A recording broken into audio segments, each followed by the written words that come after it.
Hello, my name is Gina Eager and this is my submission for Leadership 2, Leading and Change Initiative.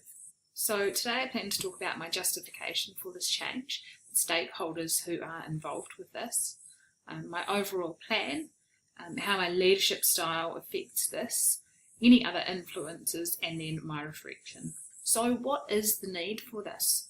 My overall goal is to develop a system that provides relevant support and PD to staff to inspire, push and move them forwards digitally. We are a digital school, we're one-to-one devices and we actually have no specified blended learning model yet.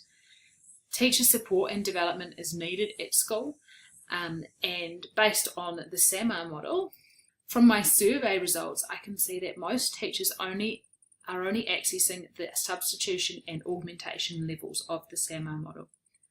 The early adopters are beginning to access the modification stage, but they only occasionally dabble with redefinition, quite often by accident. The late majority group are trialling augmentation tasks as they are now comfortable within the substitution stage. The laggards are accessing substitution still with some reluctance, preferring to use non-digital tools where possible. So who are the stakeholders?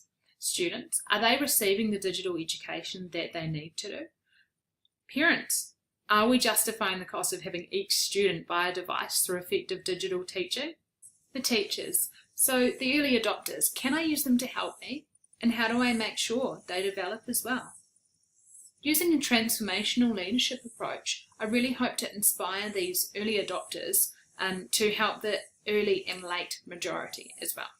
The other teachers, how can I provide support at the same time as challenging the early adopters? And the principal, needing to support the teachers and myself through this process.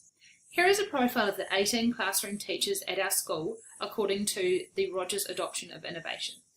I profiled them based on survey results and my experience working with them in my role as blended learning leader. It's great to see that almost 90% of our teaching staff are open to blended learning and digital change. I found it interesting that the majority of our staff were split evenly 3 ways. So this is my plan, to start with a survey to confirm who the early adopters are, just to make sure that I haven't assumed something about someone. I then will hold a blended learning meeting. This is to share the leadership with those in my team. This fits within participative leadership theory. When I took the 2009 University of Kent leadership quiz, I scored highly in this style. And I plan to use my skills here to give my team the feeling of belonging and inclusion.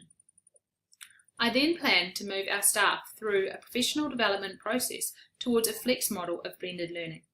The PD they receive will inspire them and help them grow their digital confidence levels. During the process, like the red arrows in my model suggest, I hope to get the early adopters supporting and leading the early and late majority and of course the laggards. The diagonal black arrow shows that at any time the majority groups may move up and join the early adopters. I plan to get the early adopters to share their knowledge by asking them to run the basics workshops for the late majority and the laggards with the hope of inspiring them towards developing their digital skills a little bit faster.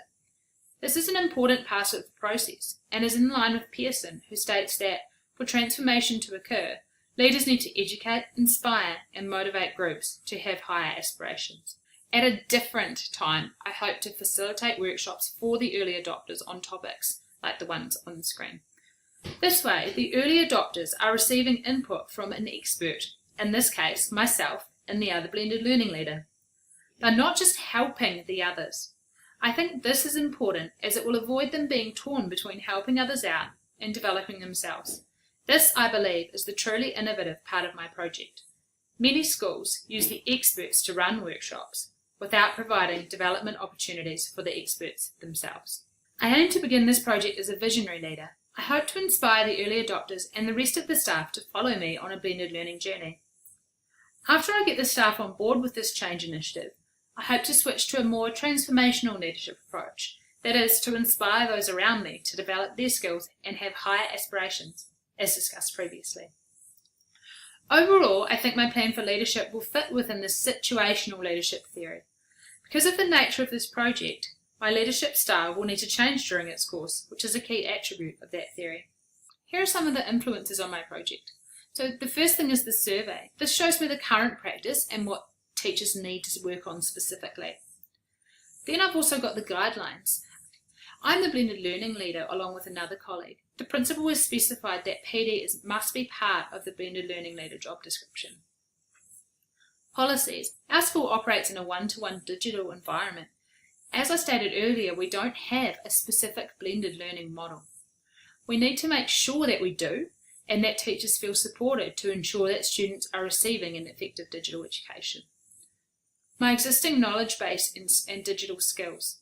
Some of these I've developed through Mindlab, others through my other teaching experience. And research on the flex learning model, the SAMR model, and the inspiration to reach all 4 levels of that model. Here's a reflection on my learning so far. I've done the survey as this initiative will be starting next term. Some of the things that I assumed teachers would want to learn about, they really weren't interested in.